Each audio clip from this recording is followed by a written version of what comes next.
Good morning. I'm Julia Hardy and welcome to the British Academy of Film and Television Arts, or BAFTA, if you prefer a good acronym, here in London, in Piccadilly. We are very excited to be here because, you know what, film and television are wonderful things, but today is all about BAFTA's third pillar. Now, you might be sort of thinking, what on earth is she talking about? And, well, it wouldn't be the first time someone said that to me. We're talking about video games, of course. And very shortly, we'll be revealing the nominees for the British Academy Games Awards in 2018, which are going to be held at the Troxy in East London on April the 12th. Now, joining me to dissect, discuss and ponder are the nominees, you're not actually the nominees. Have you made games? This is the first time I heard of this. If I made any of these games. Very prolific people, they are. It's IGN host and editor Alicia Judge, UK editor at GameSpot Timur Hussain, and what I must stress are the self-titled vidiots. Yeah. Agree to that now on camera. Yeah, that's We true. didn't call you that. No. Ben Potter and Peter Austin from the Yogscast. So welcome to you all. Thank you so much for coming in and joining us here. So before these guys combust from anticipation, just checking the... Please hurry. Yeah, there we go. Let's find out which thrilling, time-stealing, mind-blowing works of gaming excellence from the past 12 months will be in the mix to win one of those iconic shiny masks in 4 weeks' time. Roll the VT.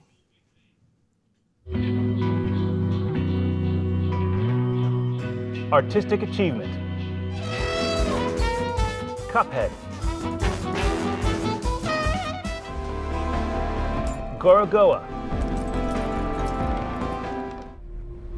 Hellblade, Senua's Sacrifice.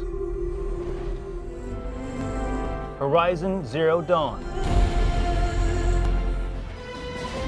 The Legend of Zelda, Breath of the Wild. Uncharted The Lost Legacy. Wow. Audio achievement. Call of Duty World War II. Destiny 2. Hellblade, Senua's Sacrifice. Horizon Zero Dawn. Star Wars Battlefront 2. Uncharted The Lost Legacy. British game. Your sword still. Hellblade, Senua's Sacrifice. Monument Valley 2. Reigns, Her Majesty. The Sexy Brutale. Sniper Elite 4. Total War, Warhammer 2. Debut game. Cuphead. Gorogoa. Hollow Knight. Night in the Woods. The Sexy Brutale. Slime Rancher. Evolving Game. Clash Royale. Final Fantasy 15. Fortnite. Overwatch. PlayerUnknown's Battlegrounds. Tom Clancy's Rainbow Six Siege. Family. Just Dance 2018. Lego Worlds. Mario plus Rabbids Kingdom Battle. Monument Valley 2. Snipper Clips. Super Mario Odyssey. Game Beyond Entertainment. Bury Me, My Love. Hellblade, Senua's Sacrifice. Last Day of June. Life is Strange Before the Storm. Night in the Woods. Sea Hero Quest VR. Game Design. Assassin's Creed Origins. Horizon Zero Dawn. The Legend of Zelda Breath of the Wild. Nier Automata. Super Mario Odyssey. What Remains of Edith Finch. Game Innovation. Gorogoa. Hellblade, Senua's Sacrifice. To how things were. The Legend of Zelda, Breath of the Wild. Nier Automata. Snipper Clips. What Remains of Edith Finch. Mobile Game. Bury Me, My Love. Perfect shot! Golf Clash. Gorogoa. Kami 2. Monument Valley 2. Stranger Things, the game. Multiplayer. Divinity, Original Sin 2. Fortnite. Gang Beasts. PlayerUnknown's Battlegrounds. Splatoon 2. Star Trek Bridge Crew. Music. Cuphead.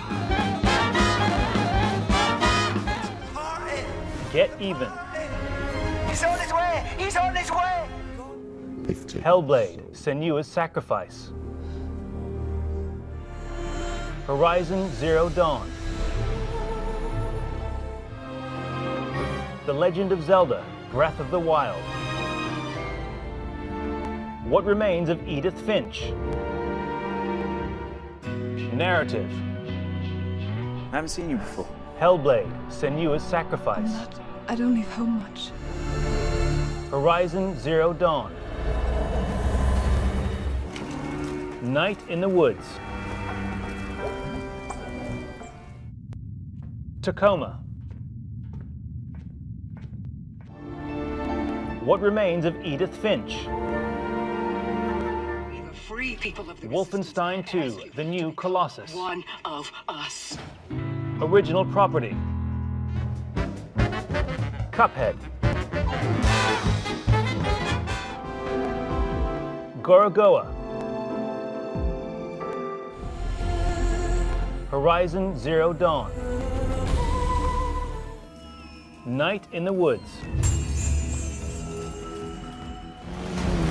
PlayerUnknown's Battlegrounds. What Remains of Edith Finch. Performer. Abubakar Salim as Bayek in Assassin's Creed Origins. A rare artifact. I believe it is the cause of this curse. It was Ashley Birch as Aloy in Horizon Zero Dawn. what she made me for. My dad was here. Claudia Black as Chloe Fraser in Uncharted: The Lost Legacy. Something big, all right. My partner tends my own men against me. Laura Bailey as Nadine Ross in Uncharted: The Lost Nathan Legacy. and Samuel Drake get off scot-free, and you're asking why I want Shoreline back. Melina Jurgens as Senua in Hellblade, Senua's Sacrifice. Rot here! You're the one rotting here. Leave me alone. Valerie Rose Lohman as Edith Finch in What Remains of Edith Finch. Now that there's only one of us left, I thought it was time I heard the stories. Best Game. Assassin's Creed Origins. Hellblade, Senua's Sacrifice. Horizon Zero Dawn. The Legend of Zelda, Breath of the Wild. Super Mario Odyssey. What Remains of Edith Finch.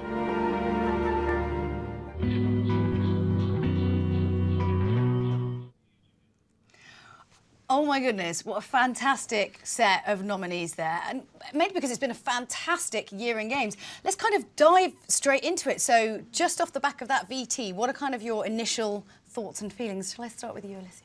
It's just, 2017 was a fantastic year for video games for kind of three main reasons. We got brand new IPs like Horizon Zero Dawn. Yeah. We got exciting new installments in franchises like Wolfenstein, and then we got fresh takes on classics that are 30 years old, like Legend of Zelda. There's just been a real mix and something for everyone. Yeah, definitely. Yeah, I think that year specifically shows how healthy the game industry is on different levels. You have, blockbusters from massive studios who've putting millions behind it. You have like mid-tier games, and you have small indie games, but somehow they're all kind of reaching a mainstream and hitting a big audience and garnering the same kind of attention and critical reception. So it's a really good time to be a developer and also be the people experiencing these games. So yeah, it's great. I think one of the things that sort of struck me was, much sort of like years ago, it sort of felt like you'd see a lot more kind of repetition in the categories at BAFTA, like the same kind of games coming up. But this sort of feels a lot more like every category's got a new set. I mean, has indie games really kind of changed the way we're kind of looking and consuming games now? I really like the way that indie games are.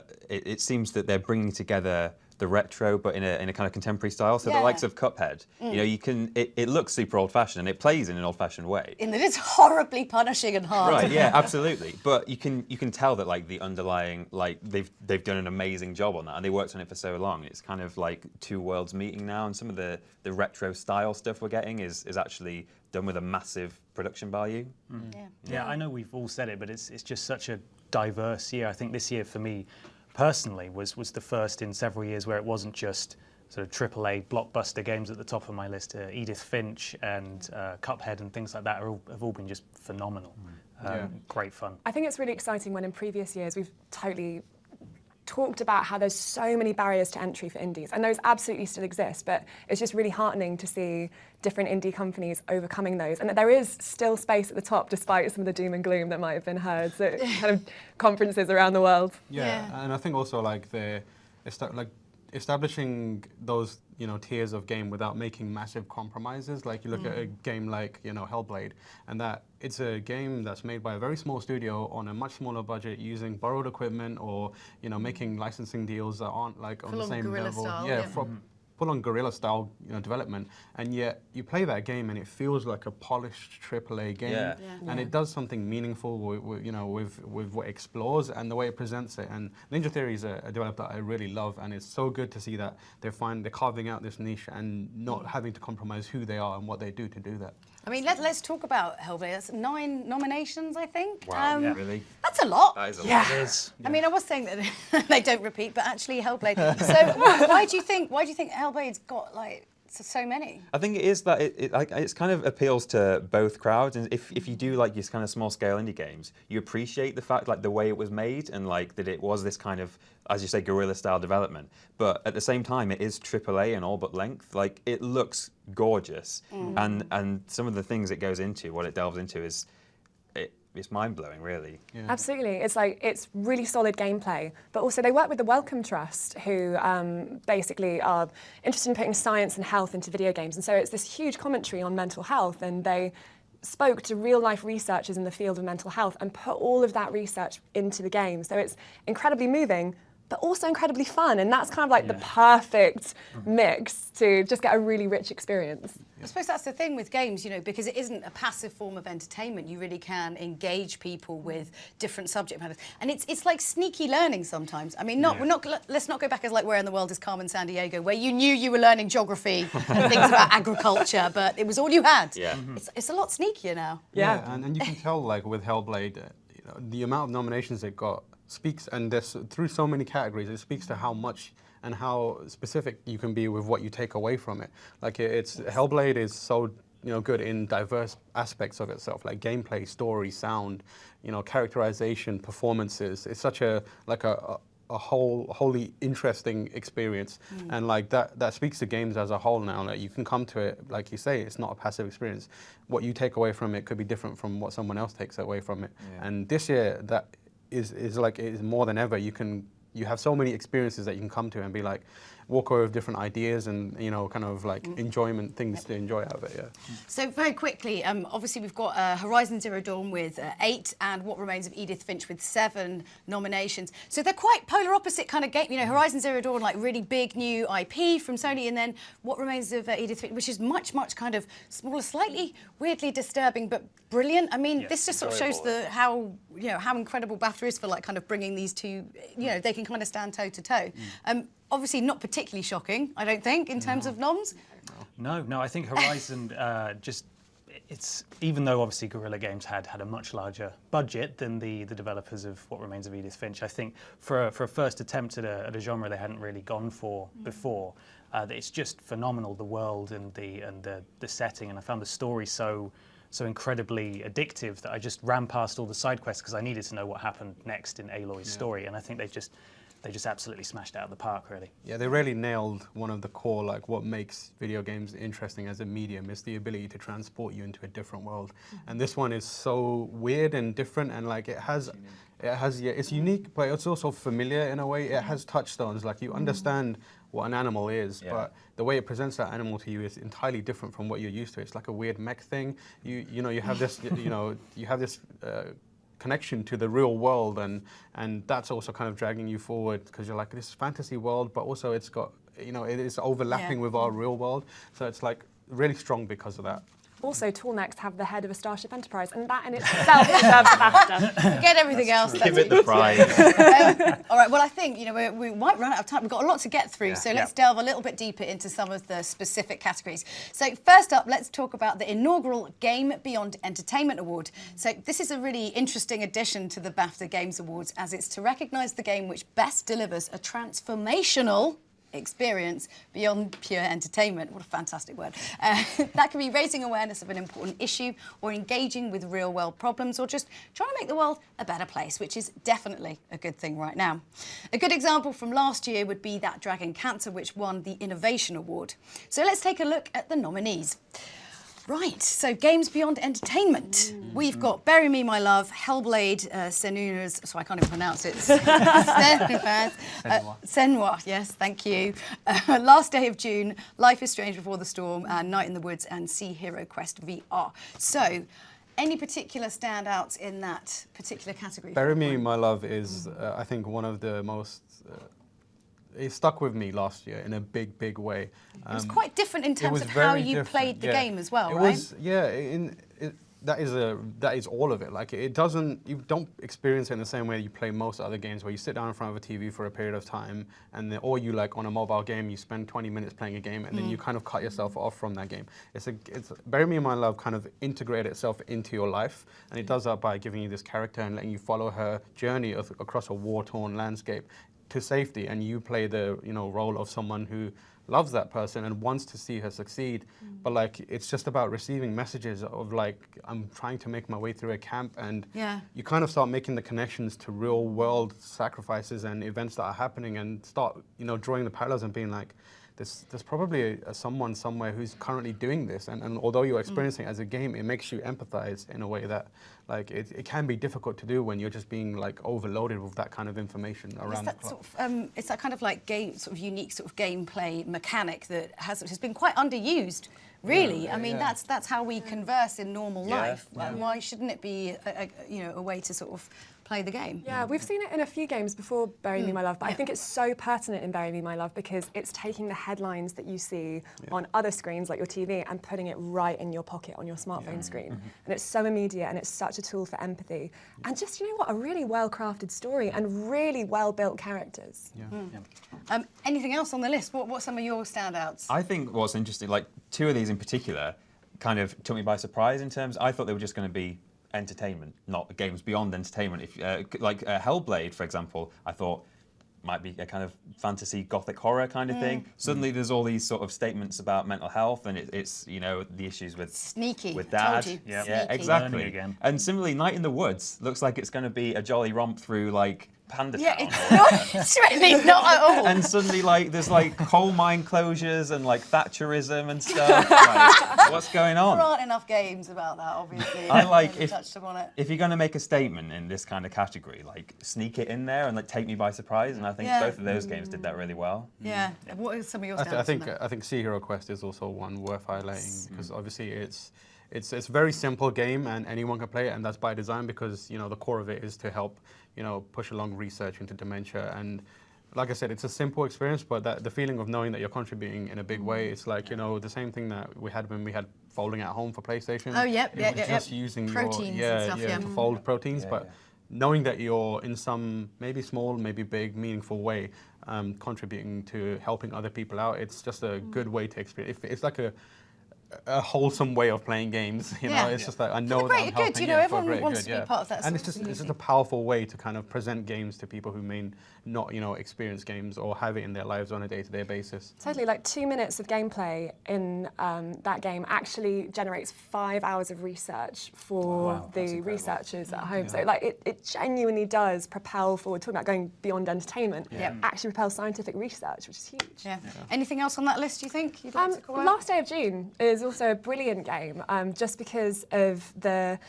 So I didn't play this one, so give us like a rough sort of overview of what it was. Someone might have missed it, So it's like a puzzle adventure game where you play as Carl, whose wife has died in a car crash, and essentially you're exploring his memories and trying to change the events that lead up to her death by solving all of these different puzzles. And very similar to what you were saying, lulls you in with this really beautiful, cutesy art style. You're like, Last Day of June, that sounds really lovely in summary, and actually like it's a... Yeah, it's June. You can't put June in it thinking it's going to be summer. Exactly. Yeah. And it just ends up being this real story of grief and loss and how we deal with it, and just relationships. Really beautiful. Okay, let's move on, I think, because we need to whiz through this. So next up, we have narrative. So yes, again, Hellblade, Horizon Zero Dawn, Night in the Woods, Tacoma, What Remains of Edith Finch, Wolfenstein 2, The New Colossus. Oh my goodness, let's not delve too deeply into the narrative actual plot of that one. What are kind of some of your standout favourites from there? I mean, we've already talked about Horizon Zero Dawn, but because I think the compelling thing about the narrative specifically in Horizon Zero Dawn is that it's got this core mystery element that keeps you kind of driving along this the main quest. And often in open world games, you can find that side quests can distract you from that main narrative, and you come back to it and kind of go, oh, I've forgotten actually what's happening in the story. But Horizon Zero Dawn kind of negates that by having every single thing that you do kind of almost feed into that and opening up this rich world that makes you want to know more about that question that sits at the heart of Aloy's narrative. Yeah, I think Hellblade for me is one that I keep thinking about in terms of narrative. One, because like it's a genuinely good story, it's a solid story, about a character, but also, like you said, you learn so much about what she suffers through, and it's a thing that people psychosis suffer through on a daily basis. And my knowledge of it wasn't as great as it is now, but the fact that it was able to do that through a lens of like Norse mythology and like this hero's journey that wasn't typically hero's journey-esque, it's just, I think it's so powerful that I could go into it, play a game, and feel like I'm still having a piece of entertainment, but also come away feeling like I've learned something and I can better understand people who suffer through this kind of thing. Okay, and any kind of standouts for you guys? You're an Edith Finch man, aren't you? I am an Edith Finch man. I thought that was incredible. But Wolfenstein 2 was really what took me. Sorry to divert, but it was just mad because you don't expect a Wolfenstein game to be the most impactful narrative, but then what everyone will talk about is how mad it is and how it bounced from one ridiculous thing to the other. But they also managed to ground a character whose name is BJ Blazkowicz, who's caring for his heavily pregnant wife, and it looks at his sort of childhood and stuff like that, and it completely took me by surprise and was actually quite touching in a lot of places, which I was not expecting going in at all. Yeah, the shifts in tone that game manages to pull off without kind of unraveling is quite impressive, and it's like a testament to how good the writers at Machine Games are, that it managed to go from comedy to ridiculous to like really impactful, heartfelt, emotional moments about family. Yeah.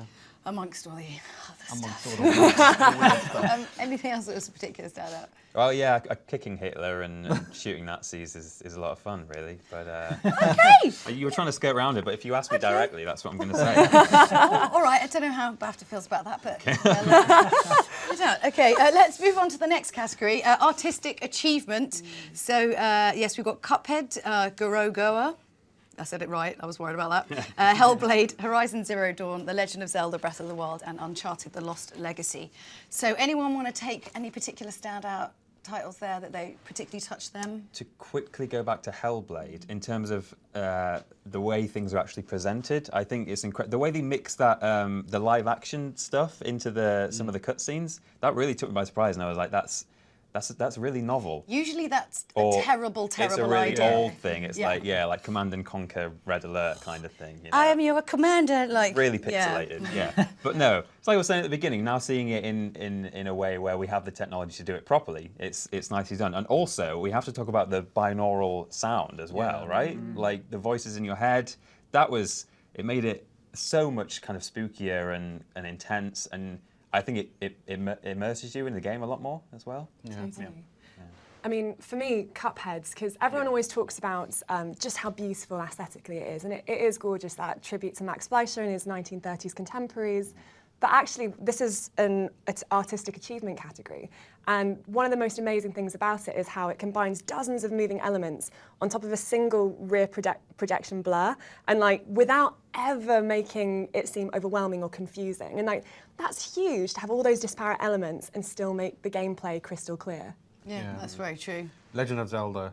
I mean, Breath of the Wild is a stunning game. Have you got some feels? It feels like some feels are coming out right now. It's a game that I just return to every now and then, just because there's a weird serenity in that game. Do you turn it on just to chill you out if you're in a bad mood? I do sometimes, yeah, and I'm frequently in a bad mood, so I play Zelda a lot. But yeah, it's just like being, I know that it's a cliche to say it feels like you're in a Pixar movie, and maybe some people but it's like watching that, and you know how you kind of like zone out and just enjoy how things move, and just like it almost becomes abstract art.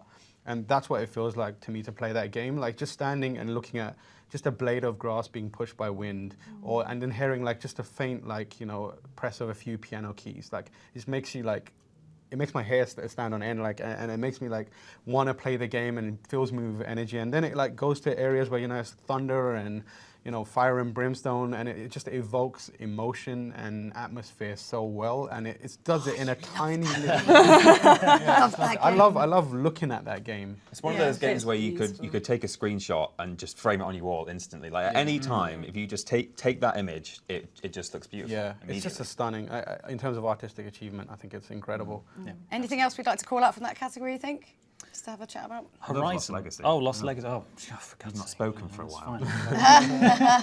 Horizon, going back to the sort of the Enterprise tool mech things. Yeah. Just standing on top of one of those and surveying this world that is not.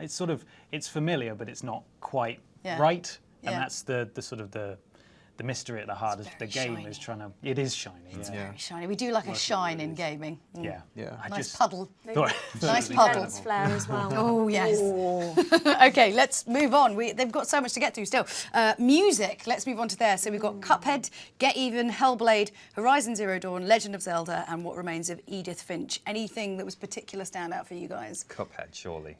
They made their own bespoke hot jazz. Yeah. Hot jazz. A bit of honky-tonk piano. It's like being in an old western. I mean, it didn't make it better that it was crushingly difficult, because you'd listen to the music for a bit and then you'd have to restart and over and over again. Yeah, but yeah, that's one of those games where you could just stick the soundtrack on and it just listen to it wherever you are, whatever you're doing. You know, I I think they did a vinyl print of it as well. that Really? You could get, yeah. Yeah, with actual like dirty needle scratching sounds on it. yeah. Yeah, that would be good. Yeah. Amazing. Let me guys tell you about The Legend of Zelda: Breath of the Wild. All right. Because like I said, it does so much with little. You spoke like, of little yeah, pianos, little piano piano notes, moments. just like that. But like, just the main theme. Like, I don't know how Nintendo keeps making that theme, bringing it back year after year and iteration after iteration. And every time I listen to it, it's still like, whenever I'm writing or I just need something to kind of clear my mind, like a Zelda theme is what I go to. And this one has an incredible one. And like, just they show restraint with music in this game, which is what I really love. And it's what you have to do in an open world. You can't constantly be paying themes. Yeah. But like the way it like reuses motifs and builds upon them, like it's just a perfect like encapsulation of how Nintendo designed games. Smart, really elegant, and like really impactful. I'm going to jump right on the Breath of the Wild train with you. It's like there's this really, really beautiful moment in a town called Tarrytown, and the way that Nintendo uses music as a kind of narrative and gameplay device. So the whole mission is to take this town that's empty and go around the open world and bring different new people to start a new life in this town who are struggling in their own lives. And as you build up the town, the music gets like different new elements as you add each person. So actually the town becomes this melting pot of different personalities and cultures from around Hyrule. And it's this huge commentary on essentially immigration and kind of like the beauty and the hope that can be born in a town that's in a world that's struggling. It's really, really powerful. Oh, wow. Any others from the category we'd like to mention, honourable mentions? Edith Finch's music was incredible. That sort of punctuated all the horrible, somber stuff that was going on in that game. But it also When you explain that game out loud, it doesn't sound like a fun game. It's tough to explain. Yeah. It is really hard. But it sort of sets itself up kind of spookily to begin with, because you're going to this house that's abandoned and it's empty. And when the music's there, it really does affect the gameplay, but you really notice when it's not there, because it does add to sort of you are alone in Gaping this house. silence. Yeah, exactly. It's really powerful. So I think the duality of the incredible music and the lack of it when it's needed is really impressive. Cool. Okay, let us hop on to mobile. So obviously this is a huge category. I mean, mobile games are increasing more and more. We're seeing more and more kind of differing ways that we're going to be able to play games remotely. And there's a huge kind of really varied mix on here. Are there any kind of particular titles that would be some of your faves? I really loved Gorogoa because... I found it very confusing. I'm not sure what I was doing. Well, that's the point. So one of the really wonderful things about the game is that Jason Roberts decided that he didn't want to put language in the game. So the whole idea is that anyone can pick it up and learn as they go. The game doesn't teach you. Like, I've got that bit, yeah. You have to work it out for like- yourself. But I mean, it's been so many years in development, and I find it really fascinating that Roberts, over the years, he actually went back and he redid entire levels because it's all hand-drawn, and as his skill in drawing grew, he'd go back and completely redo a level because he'd be like, I'm better now. That sounds like a passion project that would probably never end. Absolutely. Well, it very nearly didn't, but now it has, and it's nominated for a BAFTA, so fair play to him. Yeah. I really like Kami too. Oh, that is a tricksy little sneaky It is. I think the learning curve. You're like, yeah. Wait, what? I'm suddenly at the bottom of a deep swimming pool. I think it gets like what I love about mobile games is when they make me feel smart. Yeah. There's very few things in life do. So like when I play that game, it has just enough. It's really simple. You're just tapping areas of the screen to try and make color kind of spread out, and it's like it's got this weird origami kind of presentation to it, where when you tap, the color kind of like bleeds out. It's and like folds it's like the back in. Photoshop paint filler. Yeah, exactly. Thing, but and in it's a got game. it makes you feel like satisfied to see it, and also like it feels meditative. But at the same time, the challenges are there, and they're not like overwhelmingly difficult. I don't know about that. I mean, if you stare at it long enough and poke and prod it, eventually you'll figure it out. I feel like they've somehow tuned it to be the perfect time to kind of figuring it out, because it's always just as I'm getting a bit infuriated, and then I'll figure it out, and they'll all wash away, and I'll feel like I'm the smartest man on the planet. And then the very next puzzle, I'm like, why am I so bad? Why does my brain exist? Yeah. And then like you figure it out again. And it's just like the perfect, like wherever you're playing, you can just feel like get a good ego boost out of it and like feel serene while you're doing it. I mean, that's why we all played Portal, so you'd Yeah. feel cleverer than everyone else. What are some of your faves? Monument Valley 2. So good. My dentist has a portrait above the Where are you dentist going chair, with just No like way. that. Yeah, Yeah. so you have something to look at while you're having your teeth pulled out. And 'cause it's calming. Well, it Or is. not. It might be now because I love that game so much. I think now that might start working. That poster, but Yeah. initially it used to be like, well, that's pointless. But such a pretty game. Also, how on earth did a developer? It's hard enough to solve the puzzles. Yeah. How do you build puzzles like that? I don't know. How I do don't you- know. Oh, I Yeah. don't know. Don't think about it. It's No, just it going to hurts. upset you. I would have to say Stranger Things, the game Yeah. was like one of my top ones from that category, because normally, let's be honest, kind of tie-in TV games, not the best. No. That was a really, really fantastic kind of fun, old school Zelda-esque, off you go on a little mission through the town, like solving it. Yeah, it was great, really good. Yeah, I really enjoyed that as well. Yeah. Particularly, it's the sort of the gathering keys to get through doors kind of stuff. want It's keys. very addictive and good on the go as well. Yeah. Perfect for that. It's got Yeah. like the 80s video game aesthetic to match the 80s of Strange Things. Like it's Yeah. just puts them together. And Bury Me in My Love again, Of course, obviously yeah. impactful. We spoke about it earlier, but yeah, it feels it's a game that you kind of grow playing as a person. Hopefully, if you have any sort of sympathy, and yeah, it's a game that I think everyone should play. Okay, cool. I mean, there's a lot in that category, and so different as well. Okay, let's move on to multiplayer.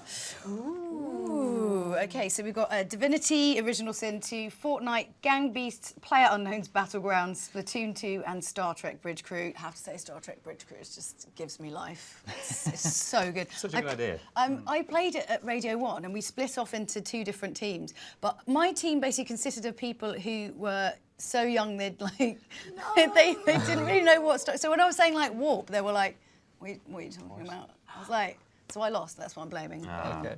Anyway, I'll leave that alone. That's Star Trek covered. Well, there we go.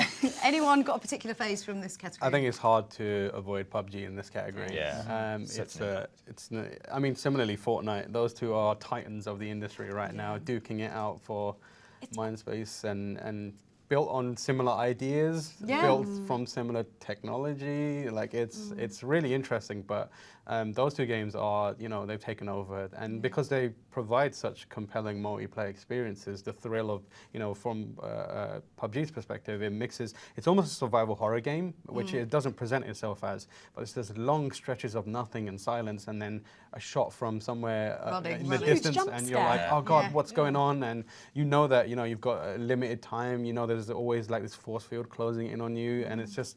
It balances tension with like release and growing as a character by picking stuff up so well, and it's just a good game to like hang out with friends in and figure stuff out. Yeah, it's just really fun. I think what's quite interesting, I think, about PlayerUnknown's Battlegrounds is to be up for a BAFTA is Brendan Green's story. I don't know how much you know about the guy who created it, who's like an Irish guy, had like no knowledge of video game programming whatsoever. Like none at all. Ended up making, like this model, like running the servers, and then got, asked to sort of go out to Korea to start making the game properly, and has this whole entire kind of studio. I mean, it just kind of goes to show that actually, if you're interested in getting involved in making games, you could make the biggest game in the world. It's actually possible because it's actually happened. I mean, that's a fantastic BAFTA tale. Yeah. Well, like Nintendo, Miyamoto often says that he will hire people specifically because they are not gamers. Yeah. And that's the reason why you look at Nintendo's game design. They're able to take inspiration from outside the industry. They're not incestuous. They don't look at other things. Yeah, it's a really good approach to game design. Yeah, definitely. So we've got PlayerUnknown's Battlegrounds, obviously biggest game in the world. I think it's now been overtaken by Fortnite in terms of popularity. Yeah. So it's quite amazing. Any Fortnite fans at the table? I've died a lot in Fortnite. Yeah. I think we've all been there. I don't know if that makes me a fan, but it's as you said, very similar vein. But it's just everyone's talking about it now. I saw we probably shouldn't mention it, but the PlayStation Network went down a few weeks ago, And all the comments under the Twitter post from PlayStation were saying, "How am I going to play Fortnite? How am I going to play Fortnite?" Everyone it's what everyone's playing. It's such a fascinating game because it didn't start off as a battle royale game. It started off as a completely different game, and then it evolved into a battle royale game in response to the popularity of PUBG, which is really fascinating. And now it's overtaken PUBG, and just today Drake was playing it online, and thousands and thousands of people were tuning in to watch, hit rapper Drake play Fortnite. People are, and like different artists from around the world are getting involved and being like, hey, we want to play Fortnite with you. But it's like a welcoming game. It's free. The barrier to entry is so low, and it's like really vibrant looking, and it's all about, building as you destroy it almost. And it's like its loop is really rewarding. Like you're constantly receiving feedback, and you can build teams together and have a lot of fun. So I'm not surprised it's doing as well as it is. Any other takers for multiplayer? Quick nod to Gang Beasts. I love Gang Beasts. Don't know how to play it.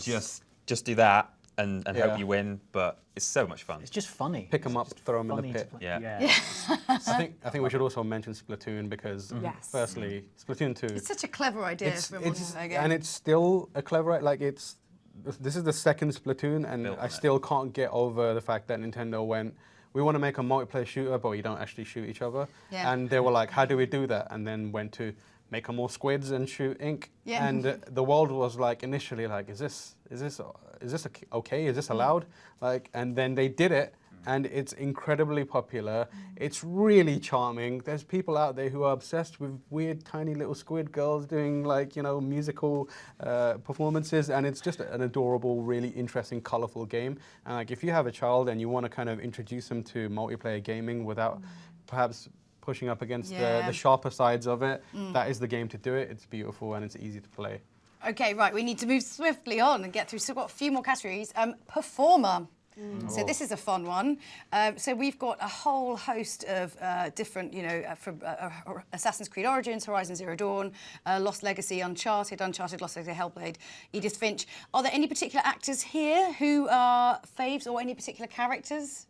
Claudia Black, right? Oh, the Big voice of Claudia Chloe Black. Fraser could just send me to sleep in a nice way. Right. Claudia Black, yeah? Yeah. Oh, She's brilliant in that. yeah. I really like Abu Bakr Salim as Bayek. It's been a while since we've had a really compelling, charismatic Assassin's Creed character. I would agree with that, Perhaps yes. since Ezio went away, and I feel like he stepped into that role in a big way. He's really interesting and I like being around him. I want to hang out with Bayek. I want to kind of just follow him around, and he's really He's up for that. Yeah, Abu's and up for that. yeah, You and just he ask him to eat the him. character in the game is going from this weird, kind of revenge quest to hanging out with a bunch of kids and playing hide and seek, and somehow that shift isn't weird, and that's a credit to Abu Bakr's performance that he's able to do that. It's it's so warm and charismatic, but also when he needs to be, he can be have gravitas and do the kind of really impactful action set pieces as well. So I think it was a great performance from him. How about Ashley Birch as Aloy in Horizon Zero Dawn? What are kind of thoughts on that? Great performance, incredible, because again, it's a game that lasts hours and hours and hours of gameplay, so you've got to have a performance that goes the distance. And she keeps you hooked because the story itself, the heartbeat of it is, essentially it's like a story of identity. And I know friends who, they themselves are adopted and have had this question of where do they come from. They really connected with Ashley Birch's performance and how she was able to bring in kind of a real sense of empathy to Aloy's character. Yeah, and also a big shout out to Melina Jurgens from Ninja Theory, who was a video editor that kind of got drawn in. Just got pulled quickly into, do a voice. would you mind just stepping in for a few minutes to do this, and somehow turned out one of the best performances, perhaps in many years, in a video game, and is able to embody a kind of an illness or an ailment that people deal with in such an authentic way. That is incredible. How do you put yourself in that mindset? Most actors struggle to do that. Yeah. How does a video editor do it? We edit video. Come on, people should be allowed one skill in life. Yeah. There's people who are good at two things. I mean, it's it's a testament to how talented she is that she was able to go from that into, an acting kind of performance as good as that with little to no, missing a beat. It's so good, yeah. How about Uncharted: The Lost Legacy? Obviously, we've got two nominations from there. We've got Claudia Black and Laura Bailey, so Chloe Fraser and Nadine Ross.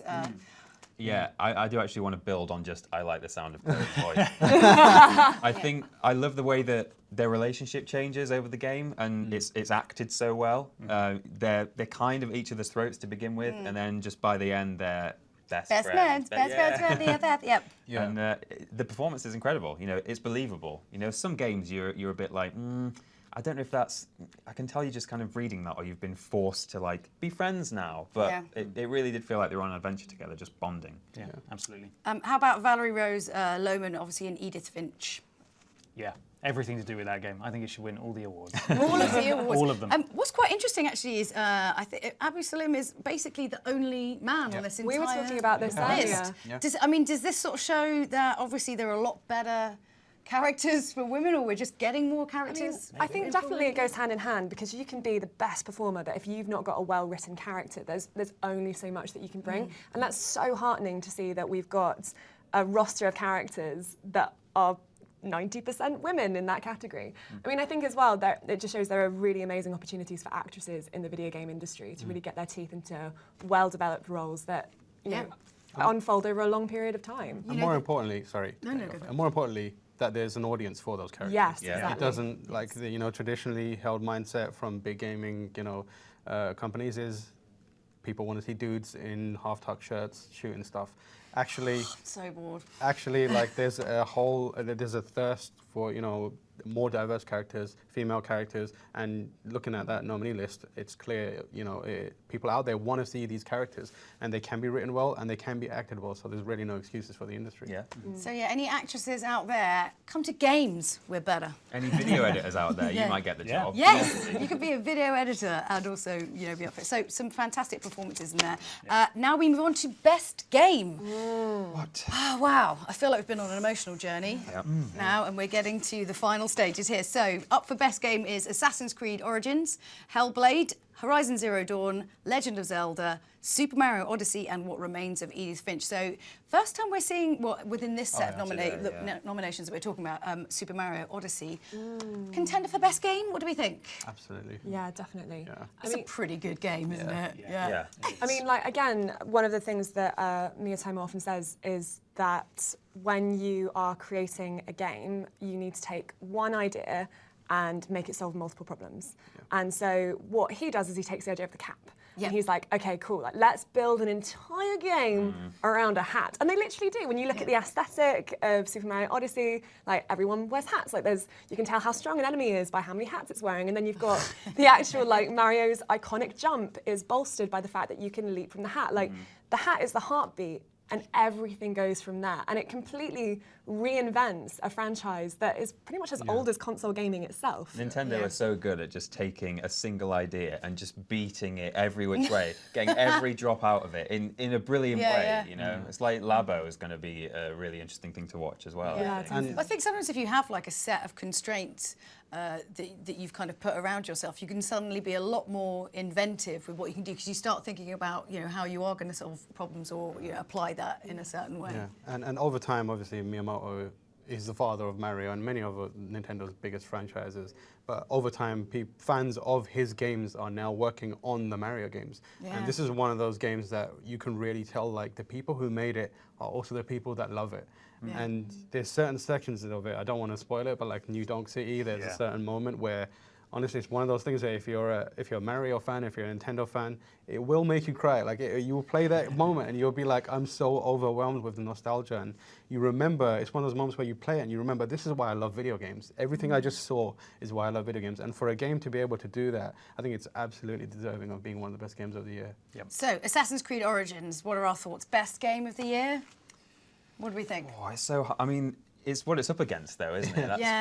It's difficult to say. Definitely the best Assassin's Creed game for a few years. Absolutely. Yes. Agreed, definitely. The scale of it is impressive, and the kind of authenticity of Egypt. So educational. Yeah, they're actually, this is one thing I've been saying to the guys for ages, when, I'm sure, like all the way back in my video game history, where I was saying, like, why don't you just make sort of a version of the game where you kind of take out all the sort of stabby, assassin-y bits of it, and just have people, because they spend all that time and they have historians that actually work on the game and have, it'd be a great educational thing to like have in school. I'm not saying this is why this is happening now.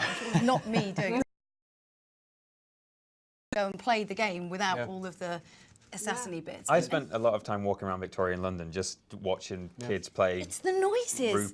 hoop and stick or whatever. Yeah, it's it's the noises, the sounds. Because like tourism. you remember, like when you were learning history at school, and you were reading from a book, and it was so hard to imagine anything, you know. But what an incredible tool to inspire people to get into history. It was actually designed using classrooms, which is the really fascinating thing about it. They went into classrooms and they created these two groups of people learning about ancient Egypt, the same topic, one through Assassin's Creed Discovery Tour, one through just standard books. And they showed that, you know, they were learning as much, if not more, than they would through a book, and they were engaging with it, and it was sticking with them for longer. So this is like a huge opportunity for gaming and also for education to kind of like learn from and utilize games in a more meaningful way. But of course, we need the developers to support that, so they should be out there. When you create your worlds, make them, you know, interesting and make them applicable to game education. Classroom friendly. Yeah, make them classroom friendly. Yes. Okay. So Hellblade, we've talked a lot about this game and what it's done, obviously, in touching upon a lot of different things. Contender for Game of the Year? I think when you account for, as we said, where it's come from and the work that had to go into it and the budget, you know, for what they created with that, I think amazing stuff. Very impressive, yeah. Absolutely. Yeah, uncompromising is what I'd say about it. And the fact that Ninja Theory, when creating it, stuck true to their core tenets and what defines them as a studio is also really impressive. They're about combat, and all the combat is perhaps not as fluid and like mechanically heavy as previous games like Heavenly Sword and DMC Devil May Cry. They're still faithful to the kind of reactive, you know, impactful combat that they have, but they're also great with characterization, world building, the things that make Ninja Theory, is all present there, and it's also a meaningful, you know, game that explores an interesting subject matter. Well, I think we've sort of run out of time. Unfortunately, we could talk about this for another 4 hours, I think. But it's a truly excellent field of nominees for this year's awards. I think we can all agree on that. There's no dispute there. And the competition is going to be, as you can tell, pretty fierce. Now, I'm sure you'll want to know where you can watch what promises to be a spectacular evening's entertainment on April the 12th. And the answer is, well, pretty much everywhere. So we're going to be on Facebook Live, YouTube, Twitch, Twitter, Mixer, Xbox, PlayStation Network, and across IGN. So basically you can't move. Like whatever you turn on in your house is going to have it on. Microwave. Yes, microwave. Well, it's a new platform, but we're trying. And join us live on the red carpet from 5:30 p.m. GMT, where we'll be rubbing shoulders with gaming royalty before the ceremony, which will be hosted by someone I'm sure who wouldn't object to being crowned the King of Games, Dara O'Brien. I would. Would you? Yeah. You want to be king? Yeah. Well, let's leave that for now. So thank you so much to my guests, Alicia Judge, Tamor Hussain, and the Vidiots, their words, Ben and Peter. And thank you so much for watching. We'll see you later. Bye-bye.